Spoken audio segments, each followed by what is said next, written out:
Jesús sabía que esta era su última vez con los discípulos antes de que lo tuvieran en custodia. Él oró justo antes de hacer su camino a través del Valle del Cedrón, el jardín de Getsemaní.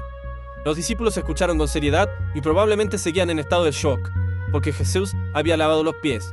Mientras oraba, no miraba hacia abajo. En vez de eso, él miró hacia arriba, al Padre.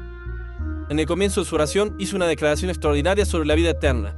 Él dijo: esta es la vida eterna, que te conozcan a ti, el único Dios verdadero, y a Jesucristo, a quien has enviado. Juan 17:3. Según este versículo, hay dos personas que deben ser conocidas: el único Dios verdadero y a Jesucristo. Jesús consideraba al Padre como el único Dios, y él se consideró distinto del único Dios. Esta simple verdad es elevada al más alto nivel cuando es precedida de la declaración: esta es la vida eterna. Es decir, la vida eterna depende de nuestra comprensión de Dios y de su Hijo. Además, el apóstol Pablo fue inspirado por Dios para escribir en el mismo sentido en su primera carta a Timoteo, 1 Timoteo 2:3-6.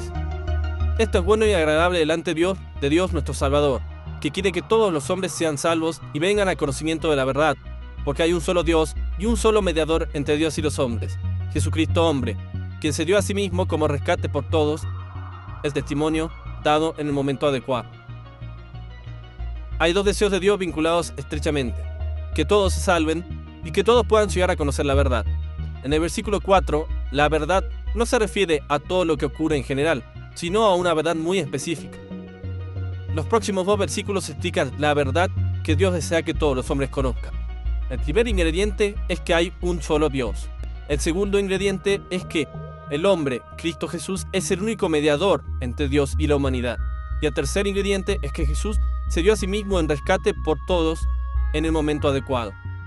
No hay confusión entre Jesús y Dios, pues son totalmente distintos en naturaleza y en función.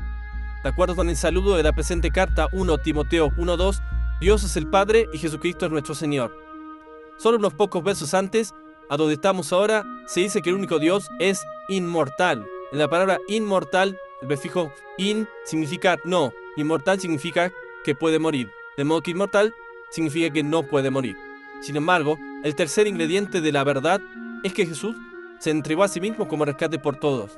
A fin de que Jesús pueda morir, él debía ser mortal. Por lo tanto, podemos concluir que el único Dios, el Padre, es completamente distinto de un hombre mortal como Jesucristo. Es importante reconocer esta distinción, ya que es entender que Cristo se dio a sí mismo por rescate por pocos. Un tercer texto que ofrece la claridad sobre este tema se puede encontrar en 1 Corintios. El contexto se refiere a la idolatría y el comer los alimentos que son sacrificados a los ídolos. Pablo reconoce que hay muchos que se llaman dioses. 1 Corintios 8:6. Sin embargo, para nosotros no hay sino un solo Dios, el Padre, de quien son todas las cosas y nosotros somos para Él. Y un solo Señor, Jesucristo, porque sí es por quien son todas las cosas y nosotros por medio de Él. Este texto no deja margen de maniobra para definiciones complicadas de Dios. Él es el Padre que creó todas las cosas. Él es la fuente de la cual todo, incluyendo a Jesús, se originó.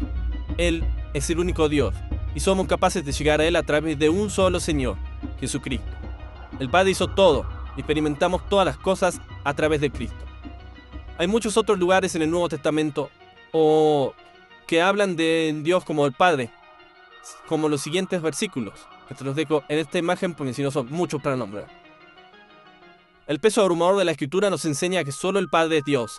Él es el creador impresionante de todo lo que existe. Él es el ser más poderoso en el universo. Él no tiene igual, ya que incluso lo confesó Jesús en Juan 10:29 y 14:18. Él es el llamado, el un solo Dios y Padre de todo lo que está sobre todos y por todos y en todos. Efesios 4:6. Alrededor de 2000 años atrás, trajo a la existencia de su Hijo perfecto que salvaría a la humanidad de la destrucción. Jesús, el único perfectamente obediente, siguió el plan de Dios a la perfección. Como resultado de ello, hoy en día tenemos acceso al Padre por medio de Él.